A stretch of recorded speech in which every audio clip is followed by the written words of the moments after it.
Girivaradari Gopi Jana Vallabha Girivaradari Sodanandana Brajajana Ranjana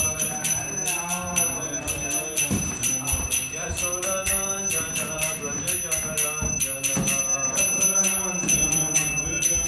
Yamunatira Vanachari Yamunatira Vanachari Jaya Radha Madhava Kunja Bihari Radha Madhava Kunja Bihari. Come on, Gopi. Om Namo Bhagavate Vasudevaya. Om Namo Bhagavate Vasudevaya Om Namo Bhagavate Vasudevaya. Om Namo Bhagavate Vasudevaya Om Namo Bhagavate Vasudevaya.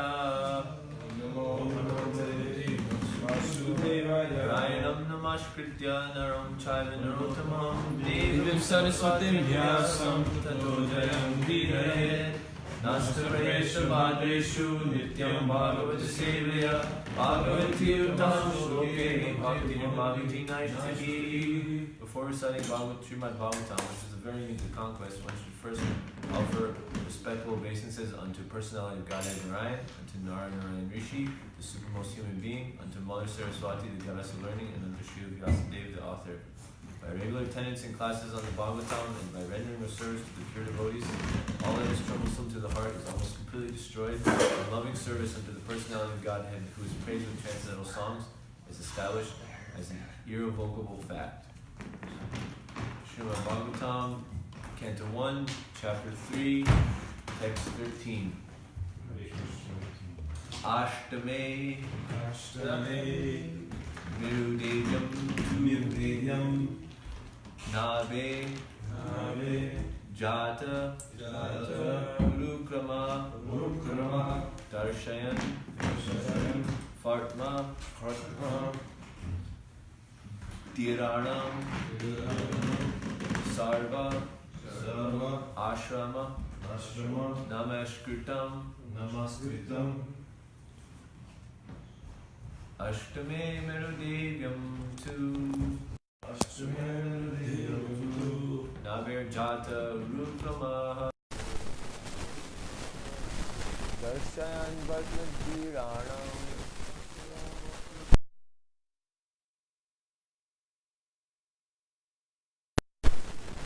Ashtame Merudevyam tu Navir Jata Urukrama Darshayan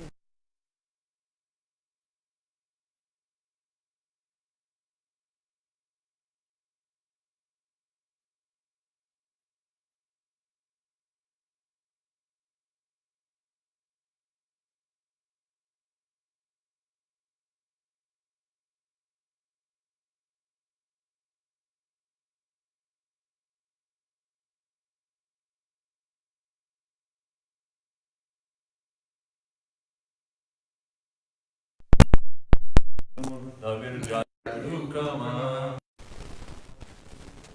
Darshayan Vartmadiranam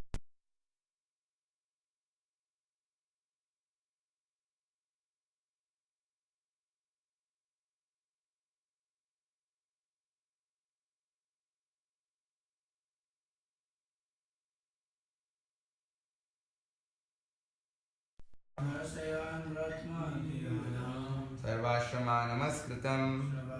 Namaskritam Astame Mrityudhevanam tu Nabe Jata Urukrama Marve Jata Urukramaha Dharshayan Vartmana Dhiram Sarvashrama Namaskritam Astame Merudevyam tu Shame Tundiryam tu Navir Jati Urukramaha Narvejati Urukramaha Darsayan Vratma Dhiranam Yavatmadiranam Sarvashrama Namaskritam Ashtame, Ryan, would you like to chant the Sanskrit? Yeah, you got it, bro. Let's do it. Let's go.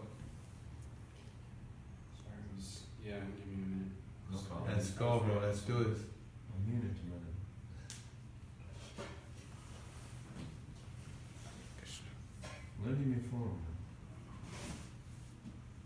We're on 32 now. 13. Huh? 1313. 1313? Yeah, 1313. By that to mean I say the third chapter of the first canto, 13th verse. Wow.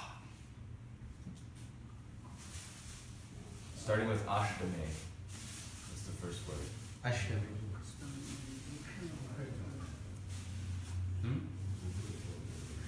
Just no songs. Give him the book, man. Here you go, man. You got the book. Hare It's even easier to read on paper. Here. Have these easy society. Ashtamem Rudivyantu. Ashtame Divyantu. Nabher Jakta Urukramaha. Navyajata Urukramaha Darshayan Vartman Dhiranam. Darshan Vadvadhiranam. Vashrama Namaskritam. Sarvashama Namaskritam. Ashtame. Ashtame. 8 incarnations. 8th incarnation. Meru Devyam 2. Devyam 2. In the womb of Meru Devi.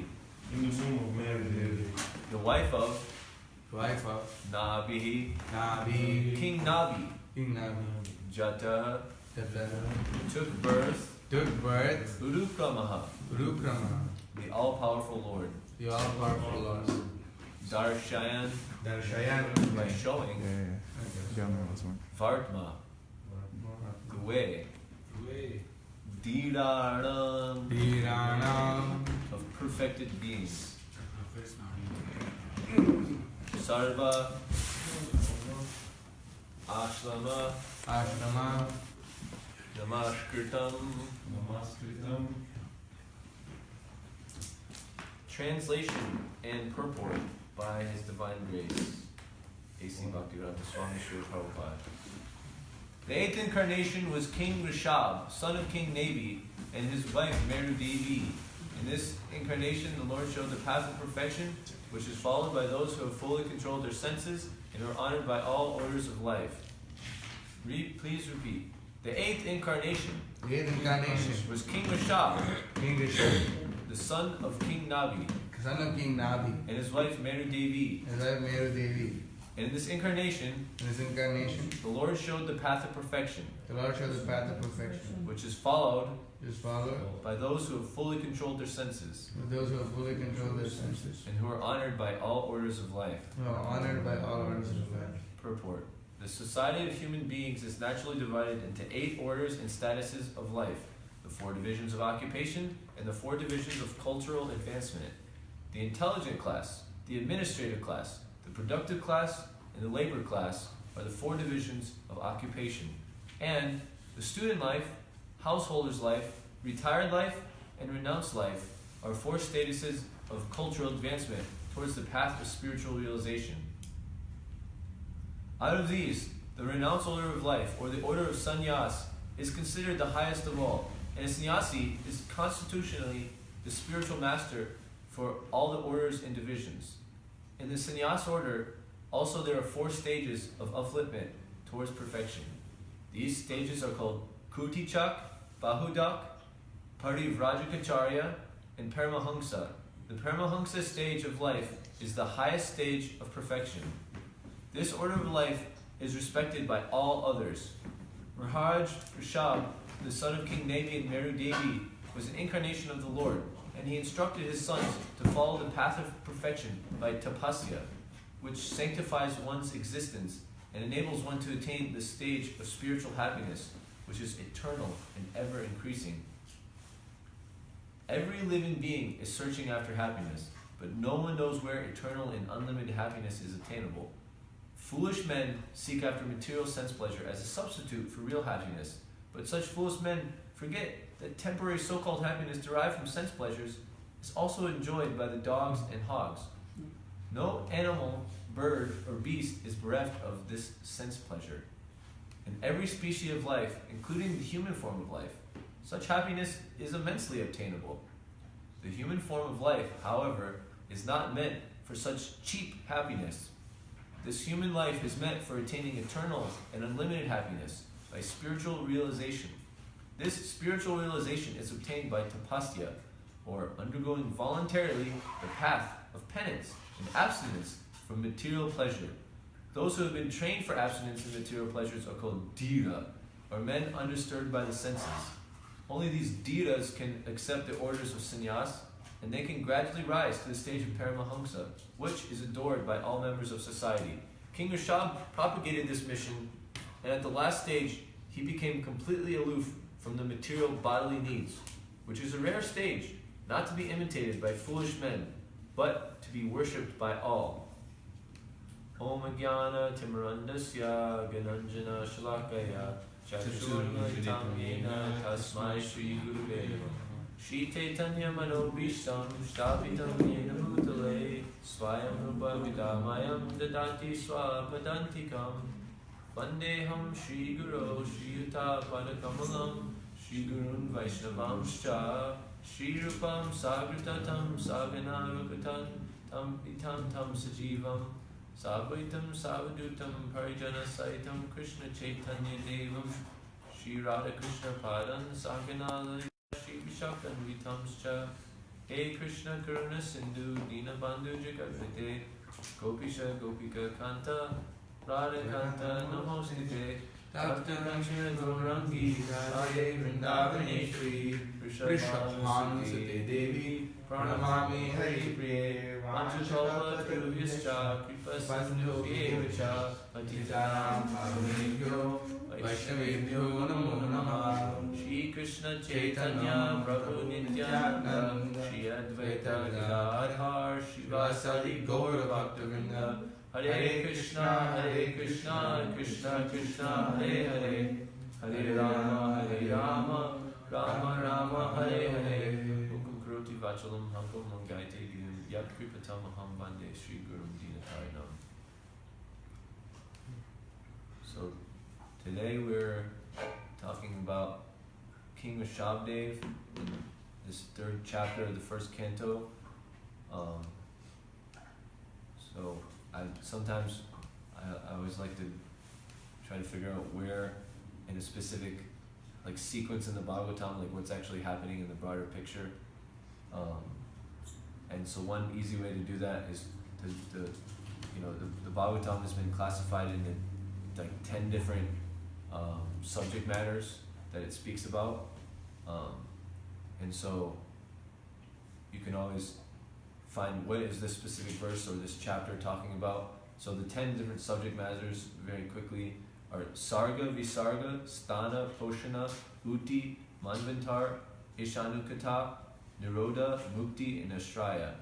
So that would be the primary creation by Vishnu, secondary creation by Lord Brahma, the maintenance of the universe, special care for the devotees, and special care and protection, the creative urge, the periods which are controlled by the manus, scriptural information about the avatars, which this chapter, it's Krishna is the source of all incarnations. So this is one of the topics that it's about. It's primarily talking about the different avatars, and it's just summarizing it because we're at the start of the Bhagavatam. The Bhagavatam will go into more detail on all these avatars, but it's giving you some information. Then there's the winding up of all the energies, the decreation, the destruction of the world. Mukti, it's liberation from this temporary world. And Ashraya, the transcendence, the Son of Bonam, or in other words, Krishna. And that's also, the Bhagavatam is every verse is about Krishna. And all the subjects that it talks about are dependent on Krishna. So that's why it's called the Ashraya Tattva. Krishna is like the shelter. Ashraya means shelter. Like we're in the ashram of the Guru right now, and it's talking about in the verse how Sarvashram. So ashram also means shelter, and so it means we're actually under the shelter of like a specific system, and we'll talk about that some too. So Krishna is the shelter of everything, and so in this verse now it's talking about the Ashtame, the 8th incarnation, and it's kind of going through 1st, 2nd, 3rd, 4th, 15th, it goes through, and eventually after Shukadeva Goswami talks about Lord Buddha and Lord Kalki, then he just he's saying, "Oh Brahmanas, the incarnations of Lord are innumerable, like rivulets flowing from inexhaustible sources of water." So he's kind of counting these different 22 or so incarnations, but actually after Krishna he stops counting, and then he mentions that actually there's just innumerable incarnations. Krishna is always, incarnating in so many different ways, from his, Swayam Rupa to his Tadikava Rupa, which is Balaram, to all the different things that we've seen from that wonderful Goloka chart, how they're all different, all the different avatars are explained. So about this specific avatar, King Rishabdev, he's considered a Leela avatar, or a form of the Lord specifically meant to perform some sort of pastime.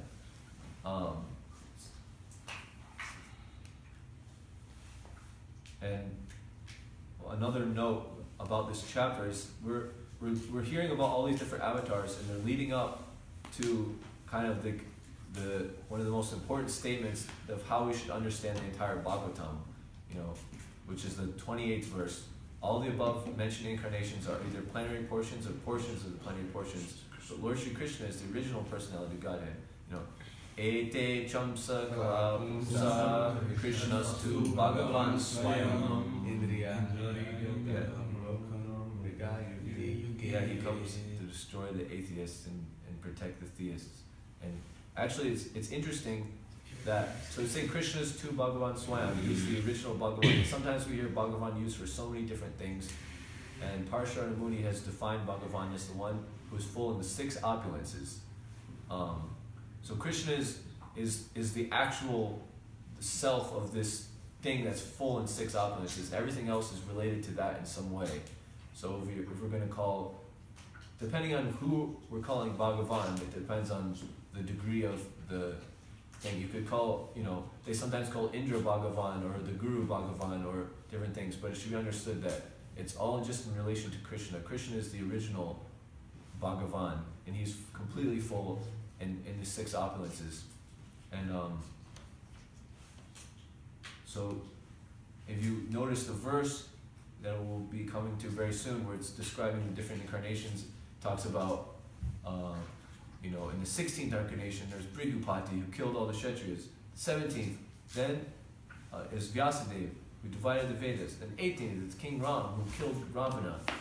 Then, in the 19th and 20th, this is the only verse where it says, Rama and Krishna iti budvo Bhagavan ared baram. So it's mentioning Bhagavan, and it's the only verse out of all these different incarnations that are mentioning Bhagavan.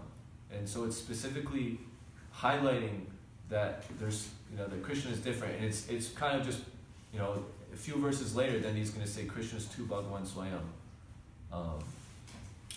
And so there's one thing that we should understand is that there's all these different avatars, and then it's classified as there's these, the 3 main, it's considered these are full avatars where it's not, some lesser thing. Any of the avatars of Vishnu Tattva, Krishna's there, he's just not manifesting his full thing. But the full potencies or himself are pretty much fully manifested in these 3. So they're considered, it's called Apara Avesta Avatar. Narsingha, Rama, and Krishna. But of the 3, we should understand that Krishna is the fullest. And one way that it's shown like that, like I know that recently we went to the Sri Vaishnava thing, and so they have some conception that, oh, Lord Ram is better because, you know, the men of those sages were attracted to them, which is kind of a silly argument because they were attracted to him, but then what did they want to get based on that attraction? They wanted to have they didn't want their male forms, you know, and of course anyone will be attracted to the personality of Godhead unless they're envious. Well, even if they are envious, they'll be attracted, they just won't have a proper understanding. So anyway, so we see, and there's a thread that connects these three avatars, Nrsimha, Rama, and Krishna, and we'll hear about it as we go through the Bhagavatam. Nrsimhadev ended up killing Hiranyakashipu, Rama ended up killing Ravana, and Krishna ended up killing Shishupal. So there's this jiva, and different yuga cycles, it's, you know, very rarely is it the, you know, Jai and Vijay get cursed to become these personalities. Other times it's actually, you know, a different jiva. It's not like every single yuga cycle Krishna will have his devotee cursed. Krishna is very merciful. He's the most merciful, and we can see that by this because Nrsimhadev pierced Hiranyakashipu with his nails, and Hiranyakashipu getting killed by that was thinking of the Lord as he's thinking, I've done so much penance to gain this strength. I conquered over everything, but somehow this person, he's a person just like me. He just did a little bit more, and I got screwed over by that. So he was meditating on the Lord, but in a mundane way. So he ended up getting his next birth as Ravana. And the benediction he got from thinking of the Lord at the time of death, even in that imperfect state, was that he got more opulence than all the demigods. You know, I don't know the Ramayana very well, but Lord Ram, you know, it's like a whole city of gold, basically, right? Yeah, okay. It's like amazing. And so then in that life, he also had the problem of thinking that Lord Ram was still a person, and Sita Devi was just some beautiful woman, not the Shakti of the Divine Lord. And he couldn't understand that, and so he wanted to try to enjoy it. And so then when Ram killed him by piercing him through with an arrow, he was still thinking that this is just a mundane man, he's just very, like, you know, opulent, and he has a very beautiful wife, and that's all he was thinking. Then come Krishna and Shishupal. And because he was thinking of it, actually, Shishupal had the kingdom of Chedi, and he had lots of opulence and riches, and that's what you get when you think of the Lord, even as like a, you know, in a nonsense way like that. But Krishna, so his Bhagavan, his fullness and six opulences, he fully exhibited that. Whereas Rama and Nrsimhadev were holding it back, he fully exhibited it in such that Shishupal could not stop thinking of all of Krishna's different qualities, even though it was in anger, and it wasn't in the proper mood that we as devotees want to cultivate. He was exhibiting those, and so thereby constantly meditating on those. At the time when the Sudarshan Chakra came and chopped his head off after he made the 100th, Krishna said something like, I'll kill you after 100 things. He made some promise after 100 insults, then finished. And so after the 100th one, then the Sudarshan, and he saw that Sudarshan Chakra, and he realized this is actually the Supreme Lord. And that's when we see his body, attain liberation, and everyone's amazed about how that happened. And it brings up some questions from Parikshit Maharaj when Shukadeva Goswami is saying that. So that's one way that we can know that Krishna is actually he's fully God, fully present and coming down and fully displaying his opulence to the most that we can. Actually, Krishna can never fully display his opulence because his opulence is always infinitely increasing, and the capacity for us to experience that, it also can infinitely increase, but it's something that it's just an inconceivable, amazing thing. So anyways, I just wanted to make that small note. So now,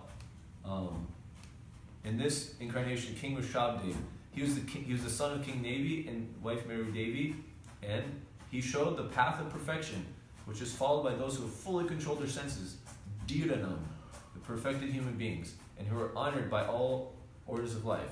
So this path of perfection, it's Prabhupada gave this Bhagavatam Dharma classes, and Prabhupada came to give us the path of perfection. And so it starts out with Chatur Varnam Maya Shristam Guna Karma Vibhagasa. So according to the three modes of material nature and the work that the people do with them, the four divisions of human society are created. So each division of society, the Shudras, the Vaishyas, the Kshatriyas, and the Brahmanas, they all have their own duties and privileges. And this is actually another thing that came up with the Sri Vaishnavas, is that you can't be a Brahmin or initiate Brahmins unless they're born Brahmins. Well, this verse, Krishna is in some way showing that it doesn't necessarily have to be birth. He could have said Janma Karma Vibhagasaha or somehow mentioned birth, but he mentions Guna Karma. So it mentions their gunas. Guna means the qualities. So based on someone's qualities and their activities, then they are a certain class or division of person. So you have the Shudras, which are the human beings. If you're not a Shudra, you're not a human. You achieve human life because you're actually on this path of Bhagavad Dharma when you're a Shudra. If you're not a Shudra, you haven't attained it, you're not on that path. And what you should do is engage in cultivating the service attitude and trying to serve all the other classes and serve all the devotees. And that way you'll make advancement. Then, slightly more realized, more intelligent are the Vaishyas, which have to deal with the agriculture and the propaganda to convince people that they need to protect cows and informing them and understanding all those things. And it's a very, in this day and age, there's been so much counter propaganda of why we need to eat meat and do all these things, that there's actually a lot of work for people that are qualified as Vaishyas to do. And then also they take care of the trade and the business. Then, more intelligent than them are the Kshatriyas. And to keep the Vaishyas in line from cheating everyone, they're more intelligent, so they have to actually run the nations. And practically speaking, they have similar knowledge to that of the Brahmanas, but they just want to act on it more, and they want to have more controlling. They're a little bit passionate. So the Brahmanas have dealt with the mode of passion. They're establishing the mode of goodness, and so their job is to make sure to keep the Kshatriyas in line. And we hear in the Bhagavatam a few times when King Venu was acting out of place, the Brahmanas, bam, you're dead. And they normally, because Brahmanas don't want to be violent, they normally don't like that. Like Lord Ram was called to go kill some demons that were spoiling some sort of sacrifice. The Brahmins could have done it, they had the power, but because they wanted to hold to their standard of non-violence, which is an important part of being a Brahmin, and therefore they called for, the Kshatriyas, who they use violence as a weapon, as a tool. They use violence as a tool to get what they need to get done, which is keep society from degrading. And so we see Parikshit Maharaj threatening to use violence against Kali. When he found this, black person dressed like a king trying to kill the cow. And then Prabhupada says in the purport to the Chatur Varnam verse, Varnyam, that when Brahmanas realize the personal aspect, then they become transcendental to the system. This is the paraphrase. But because Krishna is transcendental to that system, and that's what Krishna says in the second part of the verse, Tasya kartaram abhimam vidhi akartaram avyayam. He's avyayam, he's beyond the system. He's transcendental to it, and so once we understand more than just the impersonal Brahma or like that, which is what the Brahmanas, to be a Brahmana you at least have to have that, then you become transcendental to the system, because Krishna is transcendental to the system. Janma karma chame divyam. Who understands Krishna, then they deham punar tyakta deham punar. They don't have to come back and get another body. And so this is the path of perfection. Krishna says also in the 8th chapter, Mamupeta punar janma dukalyam ashashvatam na gunvanti mahatmana samsiddhim paramam gata. This is the paramam gata. That literally means the path of perfection. And so we don't want to return to this world. Punar janma. Janma means birth. And because, and this is also what Rishabdev is teaching. He teaches the same verse, and actually all the Vedas teach the same thing, just in different angles and from different angles of vision, because we're all different. We all need different things to help us learn, and ultimately we're all in different levels. So someone in first grade needs to learn math. Someone in 12th grade also needs to learn math. Someone getting their PhD like Sasha is also learning math. And sometimes they're making new math based on all the other math, and they're completely increasing the system. But still, the different systems all need to be there. There needs to be 1 + 1. There needs to be 1 × 10. There needs to be, calculus, like derivatives and integrals and different things. Like there needs to be more amazing things that I can't even comprehend. That I, almost failed school because I tried to take classes and I was doing, too much other stuff. But I ended up passing. I graduated. Congrats. Yeah, there's more complicated stuff. I'm sure Sasha could come and teach us if we want to, but we're not so interested in learning that. We're interested in learning what the path of perfection is, and who is honored by all others, by other orders of life. Who is Sarvashram and Namaskritam, and how to serve them, how to follow their path. That's what we're looking. And so we want to hear about Rishab, then we can just open up our spiritual yoga. That's right. And we can, and that's actually those 2 words, spiritual yoga, Vyam, that defines the path. But not if you don't really know what spiritual means. Before I became a devotee, if someone asked me what spiritual means, I would get nervous. If no one did, because no one cares about spiritual things. But if they would ask you, even those people say, I'm not religious, but I'm spiritual, which is more like an excuse just to not follow anything. Yeah, no discipline at all. But what does actually spiritual mean? What does realization mean? These are words that are they're undefined in the Western vocabulary, or what is it? There's a specific word that Vernacular? Vernacular. People they just don't have culture. It's like when they don't have the understanding of the depth of what a word means. I Understand. Yeah. So Nayam deho deya bhajanniloke kashtam kama mate vidbhujam ye tapala divyam putrikayena sattvam suryat yasmat brahma sokyam tvanantam. Lord Rishabdev told his son, so this is the teachings of Lord Rishabdev. In this incarnation he showed the path of perfection. So this is one way he showed it, by teaching his sons. My dear boys, all the living entities have accepted material bodies in this world. One who has been awarded the human form should not work hard day and night simply for sense gratification, which is available even for dogs and hogs which eat stool. Yeah. One should engage in penance and austerity to attain the divine position of devotional service. Someone's calling me. By such activity, one's heart is purified, and when one attains this position, he attains eternal blissful life, which is transcendental to material happiness and which continues forever.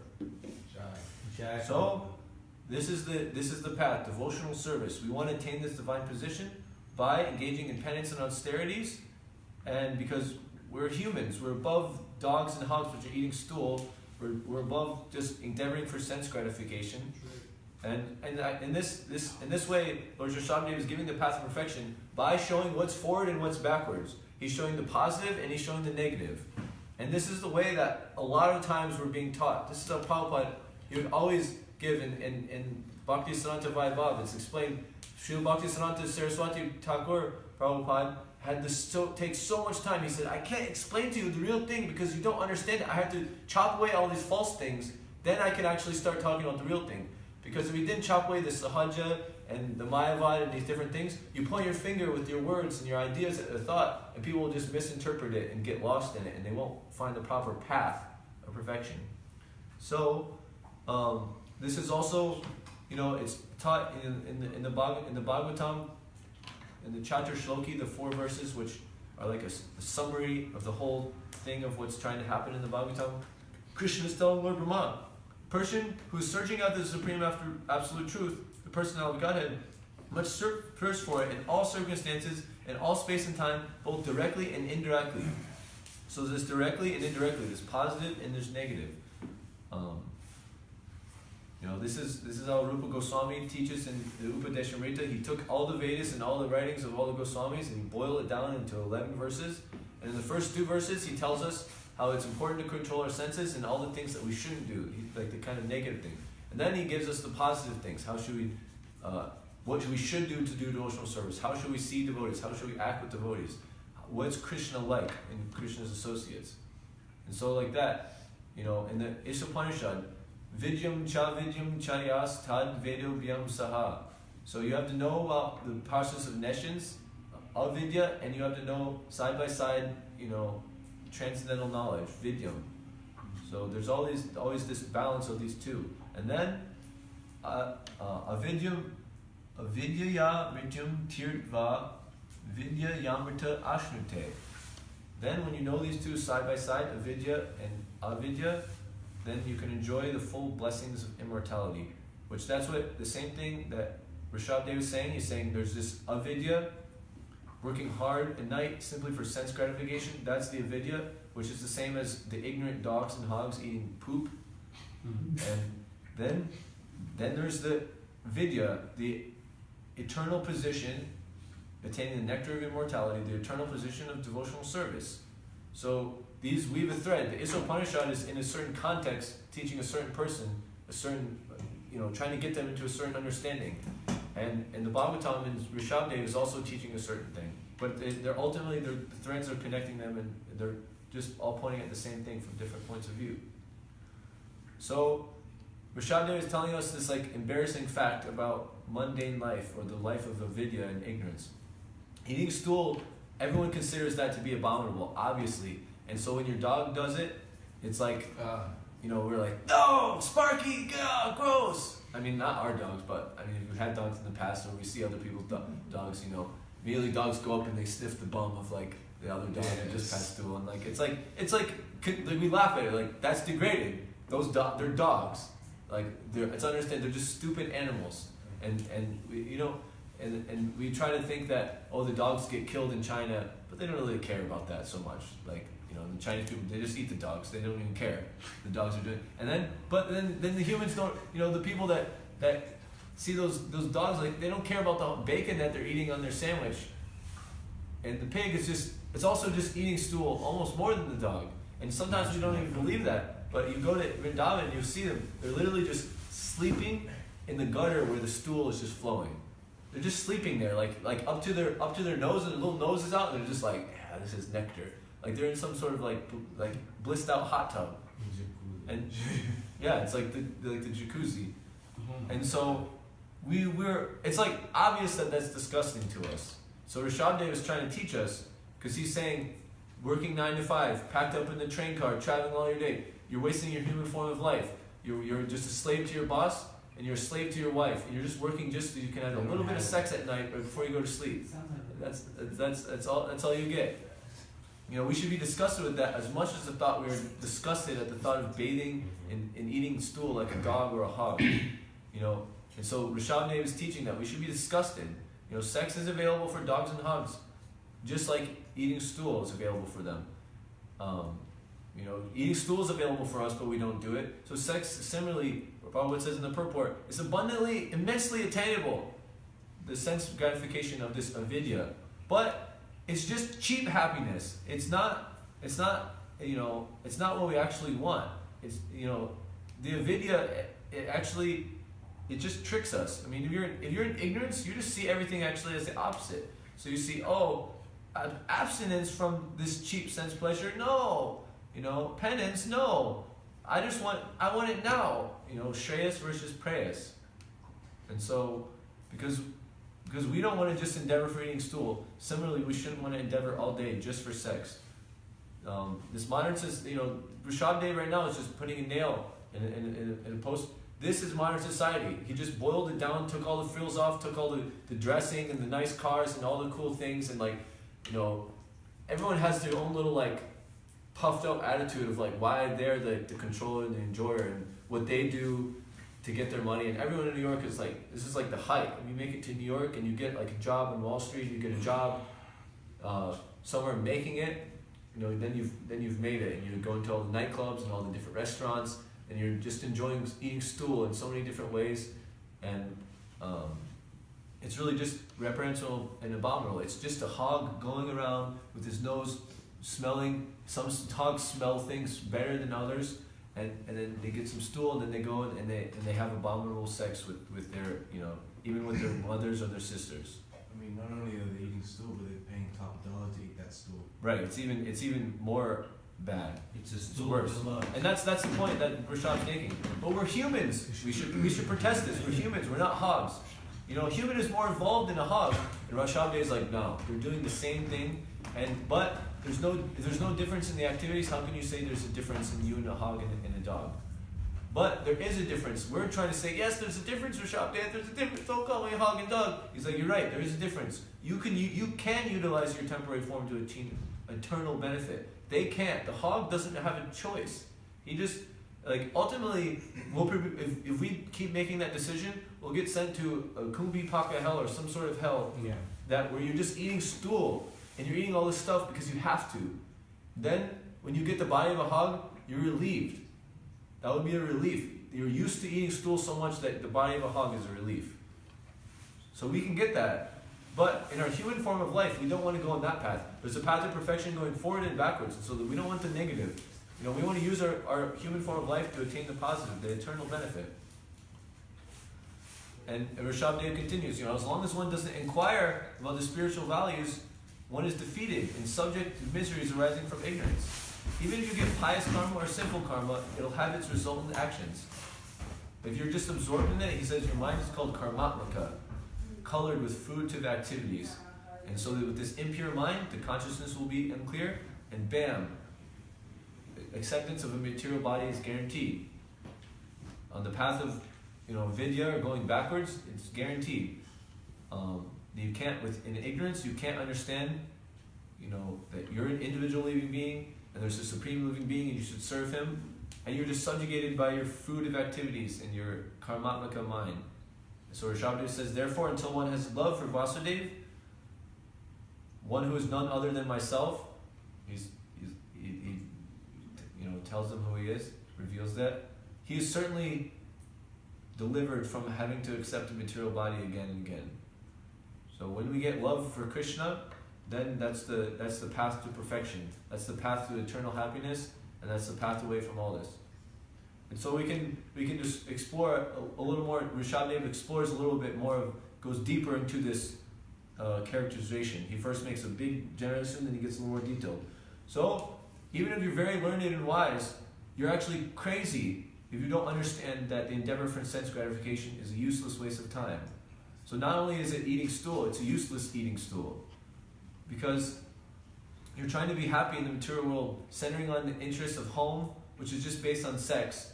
So you have your home taxes, you have your car and your garage, you have your little kids, you have your dog that's eating stool in the backyard, you have your backyard, maybe have your garden and your little shed, and depending on the expansion or the different qualities, you have some permutation of that. And it's all just based on the sexual intercourse that you have with your wife and making that, that's all it is.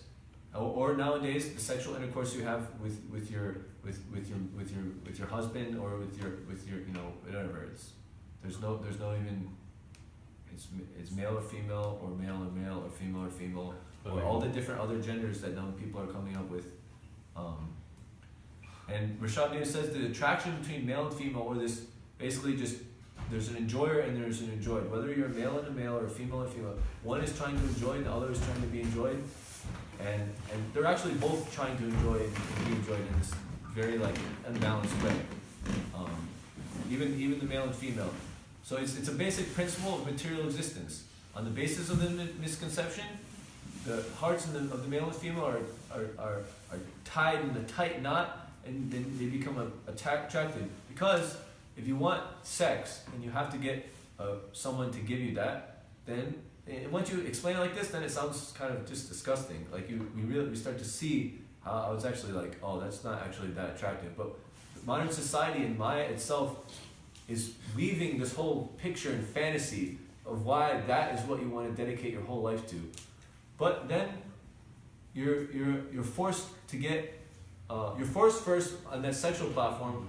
I am my body, and my body needs enjoyment, so I need a wife. So therefore your body needs that enjoyment, but my wife needs a nice, comfortable house to live in. So I need to get a property. But for that, I need money. And for that, I need a job. And for that, I need skills. So then I work really hard. So these people that are working really hard, it's just this, it stems from this sexual attraction and wanting to do it. And they're working so hard. And sometimes they do such wonderful things. In New York City, in some ways you can see these huge buildings. It's just these people that have worked so hard in the different architectural schools, and they're geniuses, and they can artistically create this amazing thing. And then all these the rich funder, the founder guys, yeah, let's make that. I'll invest my money that I worked so hard to get to make even bigger building. And then all the workers, they had to go, to such, there's a picture of them eating way high up just on the girder, and they could fall, and so many people die. My Guru Maharaj was talking about the different, there's House in the Mode of Goodness, which is Prabhupada's Bhajan Kutir. You're just made of mud and straw, and it's cool in the summer and warm in the winter. At least, in India, where it doesn't get so extreme in the winter. Then you have most of the places here, in the city, their mode of passion. He was saying when you make a mud house, no one dies in the process. It doesn't, but many people die. He was saying when they built the big house in Mayapur, the Lotus building, that is this long building, a few devotees died, or they got hurt, they fell off, and many, there's many stories of these skyscrapers, people falling and dying, and it's just regular, oh yeah, that guy accidentally, got a big beam through his head, or whatever, they fell off and they died, or so many different things. It's just so then you to get all that. Then once you have your skills, then you go back on the thing. People have just this hierarchy of needs that they're just, the sex need is basic. So they work hard, they get their skills, then they can get their job, then they can get their money, then they can get their property, then they can get their house for their wife, then they have sex. Then guess what happens? You get children. It doesn't end with the sex. Then you get children, and that comes so many different things. And from the wife and the children also come so many different relatives. And the little kid wants to also go to another little kid's house. So then you have to be dealing with this other person who's doing the same thing with their thing, and you have to deal with the relatives and friends. And guess what? When you've got all that money, then you're stuck with all that money. And we'll hear. Let's hear what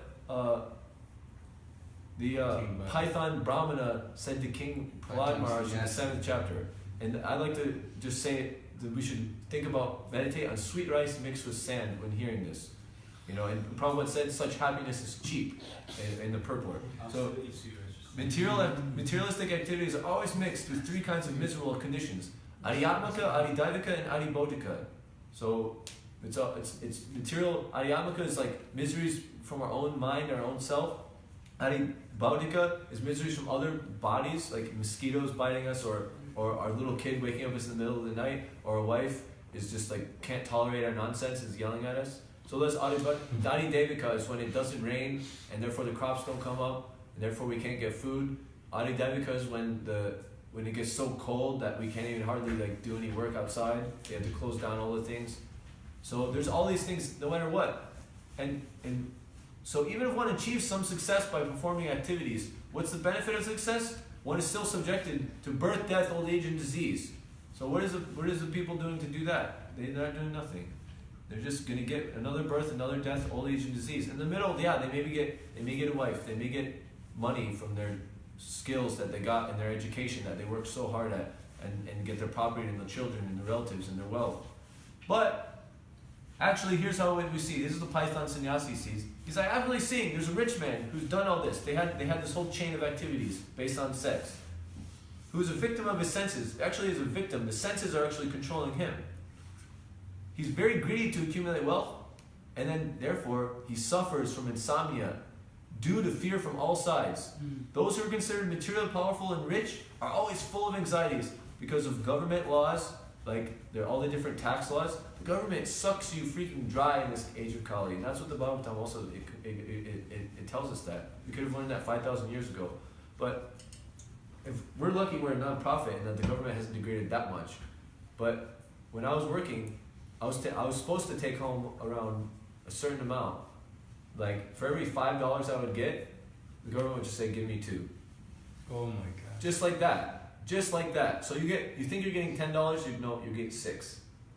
And practically half your work is just out the freaking window. And you have to therefore be very anxious and expert and make sure you do that tax return perfectly. You can get as much back as possible. And luckily I was using all my money, I could just count it as a donation, so I got all the money back, or most of it. Wow. So that was good, but then therefore, if you're always in anxiety about your wealth, there's thieves and rogues. You know, all these rich people in these museums which hold these like valuable things, they have such complex security systems. And all of security, that's just another thing of defending. Eating, sleeping, mating, and defending. Enemies will come and be envious of your wealth and try to steal it or kill you or somehow like, cheat you. Your family members, the thief pickpockets your thing and takes your money and then runs away and you chastise him. There goes the thief! And your wife and your children say, Mommy, Daddy, I want this. And then, honey, we really need to buy you this. And you give them money. They take the money out of you and they're sucking your blood. She's sucking your blood day and night. She's sucking your blood in the day by taking your money, because your blood is your life. You work so hard to get that money, and she's sucking your blood, taking it away. And then she's sucking your blood in the night in form of, when you have sex, you pass semen, and 1 drop of semen is worth, what? It's like 60 drops of blood. That's what when devotees, they would like go into a town center, 60 drops of blood! 60 drops of blood! And they would just say that over and over and over until there was a crowd. Then they would explain this, that semen is actually, every drop is 60 drops of blood, and you have to eat, someone did a study, you have to eat like some ridiculous 5 or 10 or 20 pounds of food just to get like, one, little bit. And so people they're just wasting it away. So day and night, they're being wasted away by their family members. And then, what to speak of animals or persons seeking charity, the inevitable time factor, and even their own selves. The people who have the money or have all the wealth, since they're subservient to their senses, they just waste their money on themselves. They waste it by going to these expensive bars. I'm so depressed because my sister recently turned 21. And she's complaining. Oh, she's God. actually always been very good with money. Like, she would always have like thousands of dollars saved up somehow. Whoa. And like, she wasn't even like, I was like, bro, She wasn't you even don't even working. work, you're just like in school. Like, she'll like babysit here and do this there and get money here. And she just like say it really well. But she was telling me, now that I turned 21, this was like 2 or 3 weeks after she turned 21. Now all my savings are being used because I'm going to the bars and stuff a lot. I actually never really wanted to go to the bars. I've never really been there and experienced it that much. But do you know how expensive that stuff is? No. Like, if you just want to get the cheap beer, you're going to go there and you're going to spend at least $20 or $30 a night. And they go every single night or like 4 nights a week. And that's if you're getting the cheap stuff. If you want to go to a club where you get like a mixed drink, each drink, which you're going to get 3 to 4 or 5, you have to pay like $5 to $10 plus a tip for the bartender. You can also pay $10 or $20 just to get in the club. Plus you have to pay to get in the club, and if they don't let you in the club, then you have to pay more to bribe the guy to let you in the club. Oh man. And it's all you just go focused. deaf anyway. If you want to get a bottle for the table, they charge you $200-$300. Yeah, exactly. If you want to get a bottle of the good stuff, then you're going to be charged a lot. And so therefore, even your own selves. And that's only booze. Yeah, that's only booze. What to speak of if you're getting all the other stuff, the drugs, the prostitutes, and even if you're with your quote-unquote girlfriend, that's still your prostitute because you got to pay for it somehow. Yeah. And the gas. Yeah, the taxi. You know how much taxis cost? The subway costs $2.75. It's like $3. One way. That's Then you a have lot. your girlfriend, that's $5.50. Then 2 ways left. That's a lot. That's the subway. Your girlfriend's not gonna ride in the subway though. Oh, She's okay. gonna want to take a taxi home. And a taxi is ridiculous. Gopal, how much does it take a taxi to get from here to the Bhakti Center? $40. Oh my From the Brooklyn Temple. We couldn't pay for the Maharaj. Because it was so much like we're not gonna be broke if he's gonna go every time. Yeah, so that's like so. Maharaj, take the Maharaj, take the train. So you know what? For all these things, all this trouble, you know what the Python Sannyasi is telling Prahlad Maharaj? Which in that way that they're telling us, they should, therefore, those in human society who are intelligent, Sumedha should give up the original cause of lamentation, they should give up the original cause of illusion, the original cause of fear, anger, attachment, poverty, and unnecessary labor. So all these things, You know what's the original cause of all these? Sex. I'll give you two things. Lust. It's the desire for unnecessary prestige and money. But why do you want unnecessary prestige and money? Sex. Because you want to be attractive. Yeah. Krishna is the most attractive because he has the most prestige and the most money and the most beauty and the most everything. So he's the most attractive. So that's the two sides of things. So we want to control our senses. We want to control our desire. And Rishabdev is telling us. Where's that verse? Pumsasya buddhini bhavametam tarurusante jagrande mahu ato grihashira sutattavita janasya mohoyam ahamami. Vishayavini vartante nirharshaya dehina rasavarjam rasupyasa param jisva nirvartate. Though the body soul may be restricted from sense enjoyment, the taste, the body soul may be restricted from sense enjoyment, the sense objects remains. You know, you still have a taste for it, even if you restrict it. But beseeching such engagements by experiencing a higher taste, one becomes fixed in consciousness. Prabhupada says that the patient doesn't like the restrictions for his diet, but the doctor will give the diseased person a special diet. So similarly, such restrictions by processes like Ashtanga Yoga, Yama Niyama, Asana Pranayama, Pratyahara, Dharana, Dhyana, is recommended for the less intelligent people who have no better knowledge. But one who has tasted the beauty of the Supreme Lord Krishna in the course of his advancement in Krishna consciousness no longer has a taste for dead material things. Therefore, restrictions are there for the less intelligent neophytes, but once you actually have a taste, then you automatically lose your taste for such pale things. So how to control our senses? The short answer is by devotional service, which will lead to our senses tasting the higher thing. And so one thing about this, Prabhupada says in the purport or in the verse, he taught the path, which is followed by those who are fully honored by all orders of life. And so Rishabdev says a little bit later in his teachings, due to ignorance, the material person doesn't know anything about his real self-interest, the auspicious path. He's simply bound to material enjoyment by his lusty desires. And all his plans are made for this purpose, like I've already detailed. For temporary sense gratification, such a person, what happens when this happens? When everyone's just, to get sex, they're just doing all this stuff that's, and people actually, they're in ignorance, so they don't see the connection between all these things. But if they saw it, then they would be in knowledge, and they would go for the transcendental path. But for temporary sense gratification, such a person and all these people, they create a society of envy, and due to this envious mentality, the whole society is plunged into an ocean of suffering. Wow. So, now what is envy? Envy is defined in the dictionary as a feeling of discontented or resentful longing aroused by someone else's possessions, qualities, or luck. Or if you envy someone, the verb, it means a desire to have the quality, possession, or other desirable attribute belonging to that other person. And ultimately, the root of everyone's envy is their envy of Krishna, because Krishna is having the best sex life. That's the real sex life. The perverted reflection is in the material world. And because everyone, they saw that and were feeling discontented and all that, it's ultimately just feeling discontented with Krishna's enjoyment. So ultimately, in Prahladananda Maharaj was telling, ultimately we, in some degree or other, even the devotees, quote unquote devotees, ones who can, we want to consider ourselves devotees, as we say every morning, we should avoid the offenses. So we're, Prabhupada's, he's like, Vaishnava is a high thing. Prabhupada said that. Prabhupada, why are you saying like they Vaishnavas? Why are you referring to us as Vaishnavas? Like, Vaishnava is a very high thing. So we should understand that devotee is a high thing. So devotee has no envy of Krishna. They have love for Krishna.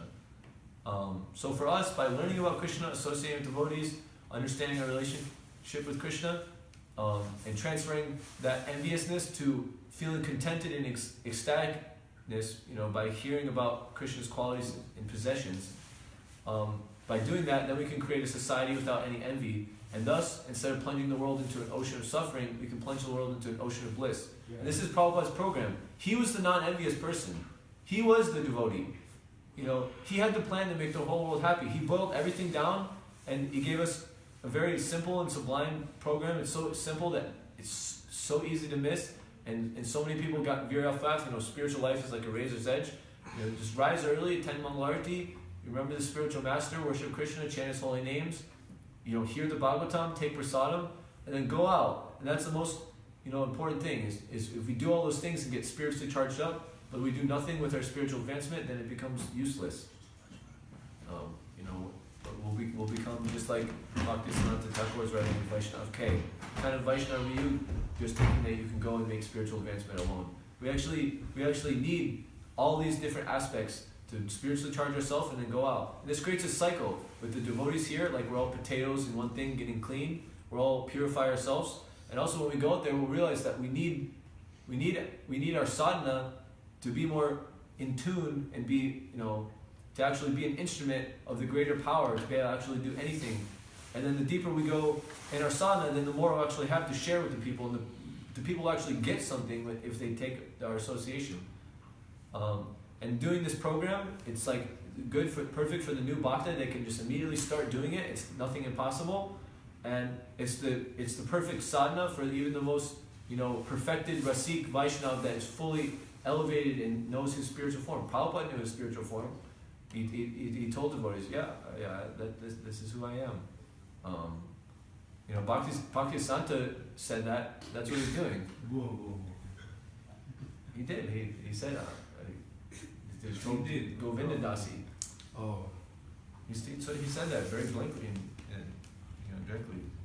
So as the Harinam Ashram, it's our duty to cultivate this program. Because you see, ISKCON is very malnourished, undernourished. Andhra Prabhu says that if a child is malnourished, then it won't grow into a big adult. So similarly, if we're not nourishing it with the proper thing, with doing full-on Harinam Sankirtan and book distribution and the full, Prabhupada's program,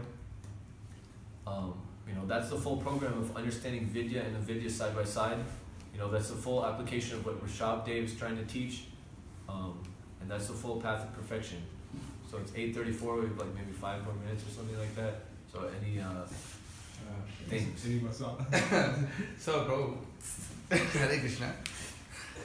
We were in the Sai Baba bogus idol temple, and while we were distributing books, there was this Indian couple. The girl, the Mataji, she came up to us and she started asking questions. She was like, "So you're wearing saffron?" Like, "No, I'm wearing gold." You can see. That means you're not married and you don't want to get married. We said, "Yeah, that's the goal." We said, and usually when Indians say that, they're usually like, "What do your parents think? Oh my God." But she was like, "Very good. Very good. See, come. This is my husband." And then the husband said, then we asked him what he does. Then we asked him what he does. And he said, "Yeah, every day I travel to Philadelphia." That's what they do. It's called the tri-state area. People travel 3 states to go work. Bro, he told us, every day I travel for 1 hour 45 minutes one way. I have to come. Then I go, I work, and I come back, and then again another 1 hour 45 minutes the other way. Almost about 3.5 hours on a normal day. He told us then. No traffic. No traffic. Then she said, "Please, continue like this. Otherwise, your wives will torture you just like the way I torture my husband." Oh my God! She told us that. We're like, "Oh my God. Thank you so much." She was really amazing. The husband's face, it was like, "Give me a hug, man. I feel so bad." She had to come and tell us. That's just understanding the process of avidya, and unfortunately he didn't get the process of vidya. So maybe if you gave him books, then I did. Of course, he gave us stack on stack. That's the way to start. The process is by hearing. And so we actually live in the tri-state. We live in the tri-state area. It's like New Jersey, Pennsylvania, and New York, and it's called that because sometimes people will live in a different state, and they're traveling already an hour and a half every day, anyways. So they'll just come and work in a different state. Like they'll live in New Jersey because it's cheaper, and they'll come and work in New York because the salaries are higher. That's so but the price they pay is that ridiculous commute. I did that for 1 summer. Penn Station, come on. Yeah, that just shows you, and all those people are just walking through, and one vision of it is that they're all just unfortunate, being controlled by their senses. That's why they're going through so much austerities. So Rishabhdev is saying, you're going through so much austerities. Why are you traveling for 3 hours a day? Why don't you just chant for an hour and a half? That's half the time. Just chant Hare Krishna. And that's so much easier and more relishable. You don't have to travel here and there. You could stay in the nice confines of your own home. Just eat some nice prasadam. And if we're on the full dependence of the Lord, I mean, this is not exactly advice for like your average grihasta, but we always hear about Srivasa Thakur, he clapped 3 times, and he said, "My Lord, if I didn't get food somehow or other within 3 meals, I'm going to commit suicide by jumping into the Ganga with all my family." Because by that it would be indicated that the Lord doesn't want to give us the sons. The Lord doesn't want to maintain me, and so that's like as brahmacharis. I mean, in one way we can kind of see Mahotsa is going out. He's collecting Lakshmi, but sometimes he's not there. But somehow Krishna still arranges that other sets go out, other things go out. So it's like a combination. It's a combination of all our desires. Ramamurti Prabhu's desire, Krishna and Prabhupada's desire to go out, and so we just have to be an instrument of those desires. And so that's it. We want to follow the path of perfection. I want to call. Let him say something. Let him say something. Then you can say something, and then we're done. I'm just asking, maybe if I can find it on time, where in the Bhagavatam does it mention how Shukadev was born? That's in the first. Canto, like the 6th chapter. It's the appearance of Sukadeva Goswami. No, that's after the 2nd chapter. Oh wait, so this one you can read the 1st chapter, verse number 2 and 3. Yam pravajantamana petava peta krityam vaipayano 2nd chapter. Yeah, 1st canto, 2nd chapter, right? Yeah, talking about how how he how he oh my was son. born and he ran out, yeah. There's not so much information directly on his birth, but you can read that second verse of the 2nd chapter, and it's talking about. And in the 3rd verse, right? But mainly the second verse speaks about. Oh, where there is places explaining how Shukadeva Goswami was like in the womb until he was 16, and all these other details. I'm sure that's what he's looking for. Where is that? It's the Bhagavatam Mahatmya or something like that. It's not in the Bhagavatam. Yeah, but where is it? In the Bhagavatam, that's as far as my knowledge is. There's more. We'll try. I'll make sure to try to find out where that is, because there is actually detailed information about what was happening in this. You can tell me different Puranas. that's such a long story. I don't have. Chapter 19 is called the appearance of Sukadeva. Yeah, chapter 19. Yeah, but appearance into the. Well, one thing about his appearance into the assembly is that it was Yajitshraya, somehow or other, just by like the causeless good fortune that he came upon them. Mm-hmm. And that's how.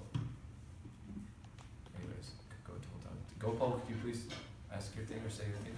Yeah, so thank you. I appreciate your class today, Prabhu. So we usually see that there's a tendency to just give you can say the shreyas or the goal, and not so much speak about all the negative sides, like you were saying today. There's the forward, and there's also the back. So, can you say a reason why a lot of times people are averse to speaking about, you could say these more unpalatable topics of human existence? I'll start with in English class, when you're learning how to give a speech, you have to take into account your audience. And so when speaking to a certain class of people, you have to understand where they're coming from and what they'll actually accept and how they'll learn. Now, if you have to give instructions to someone that's very deeply engrossed in the mode of ignorance, compared to someone who's more or less very much less engaged, your instructions are going to be a lot different. Like someone who's addicted to sex, you can tell them that getting all the different things sex is not the goal, but they might not listen to you. So you have to maybe start. You have to start from somewhere. I mean, ultimately, spiritual life starts from hearing the mantra. You're saying how don't, we don't want it to, like, why don't people describe the negative? Because sometimes people can't hear that. If you just tell, you have to refrain from illicit sex, meat eating, gambling, and toxic. Impossible! So people will just say that, and they'll think that, and they'll have this idea that performing devotional service is impossible. Means that. So you have to show them param drisva nirvartate, which means you have to somehow engage them in devotional service, and it's like a trick. Like Prabhupada said, I tricked you all, and it's a trick for our own benefit. So it's like the baby doesn't want the medicine, but you have to give it so sometimes you'll take a medicine. The doctor can take this nasty cough medicine or whatever. Someone will have to take it, and you have to take it. Maybe it tasted nasty, maybe it didn't. I don't know. It didn't taste like gulab jamuns, that's for sure. Yeah. So, but for a baby to take cough syrup, they have to put so much sweetener and so much things in there. And so, depending on the level of who we're speaking to, we can emphasize or de-emphasize certain things. But ultimately, they're going to need to understand that. You need to understand both to be able to attain the nectar of immortality. And so, for us, it's important that we cultivate understanding of both and the ability to explain to both, but also it's important to understand the ability to give a person the medicine that they can eat. If someone's digestion isn't working, you can't even give them medicine. So you have to get the Ayurvedic, prescription is just give them a little bit. You basically boil rice and you give them a tiny cup of water, of the rice water from when it was boiled, or the dal water, and that's all they can eat for the whole day, and maybe that's all they can take. And so for some people, that's all they can take. I do think that in general, it's not emphasized enough, but that would be a reason that it would be practically, because they won't be able to accept it. They can't digest it. You give someone food according to their digestion. Mahotsa? So, one thing is that, we don't want to go to someone, you're a sinful demon, you rascal, surrender to Krishna. And sometimes that would work. But sometimes it would work, but usually, we must also do our duty. When it works, yeah. Yeah, we must also do our duty of giving them the right knowledge, So you say, yeah, you look like great guy, fantastic, amazing, you look spiritual, take a spiritual yoga, and Prabhupada does the preaching for it. So you must not at any point of time refrain from speaking the instructions to Srila Prabhupada.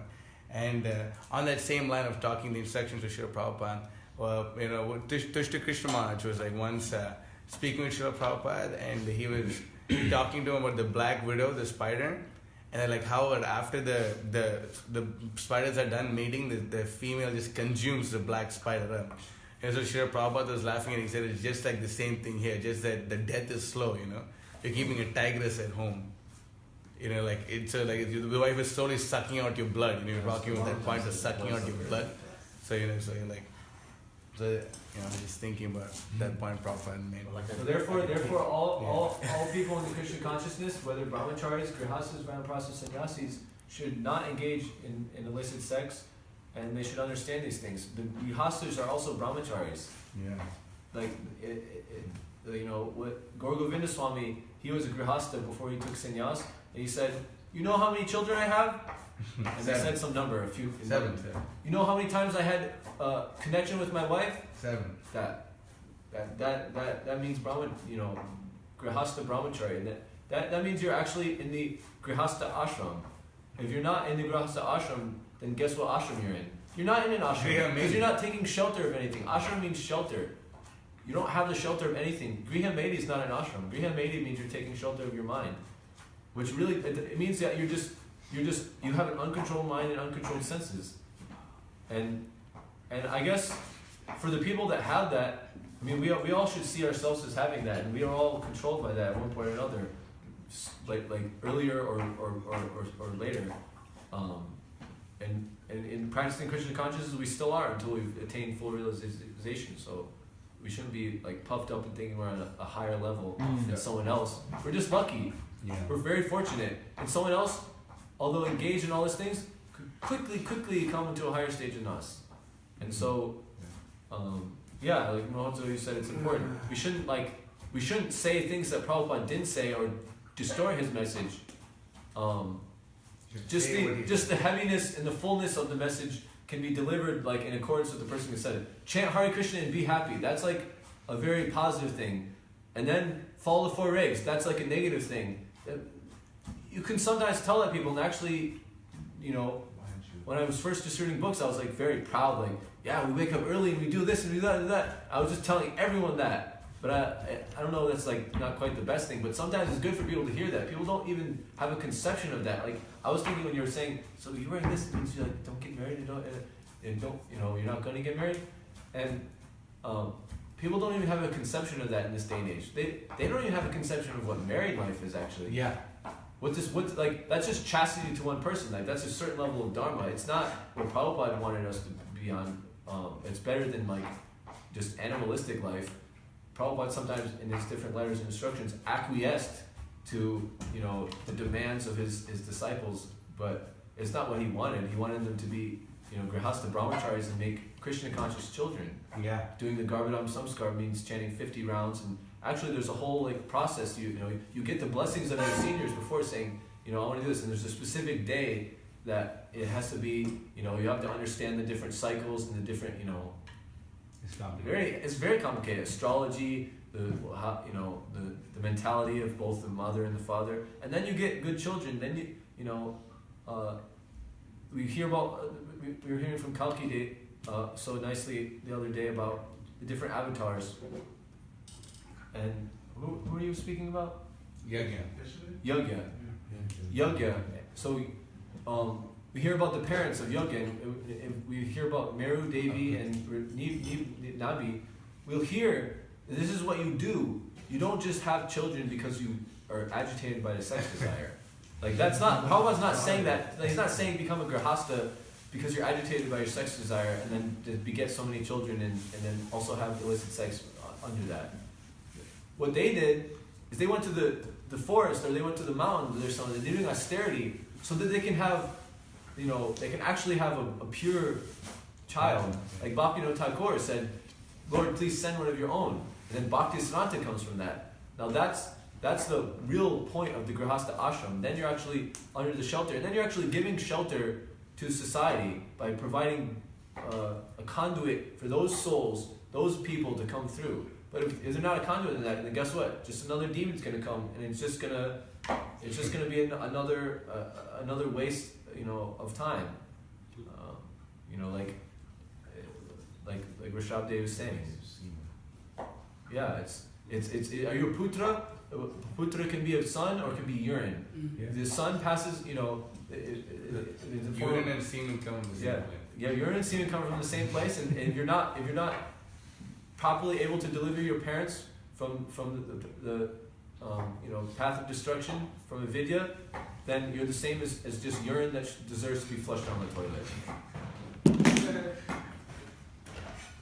So we don't want to be urine. We want to properly deliver our parents. We want to properly create a society free from envy, to plunge everyone in the ocean of bliss. Lord Nityananda has already come and done that. He's empowered Prabhupada to make the program. Prabhupada's thought over everything, meditated perfectly with his full realization. He's given us a very simple thing to do.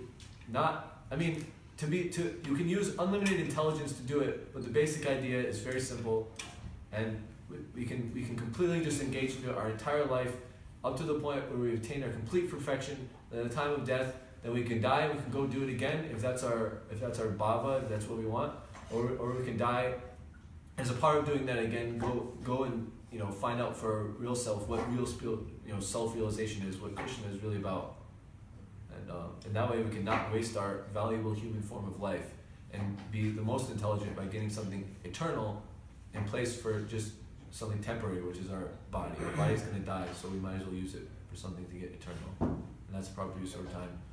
Grantaraj Śrīmad-Bhāgavatam ki Jai. His Grace Natabara Gauranga Prabhu Prabhu ki jai. Jai. Jai.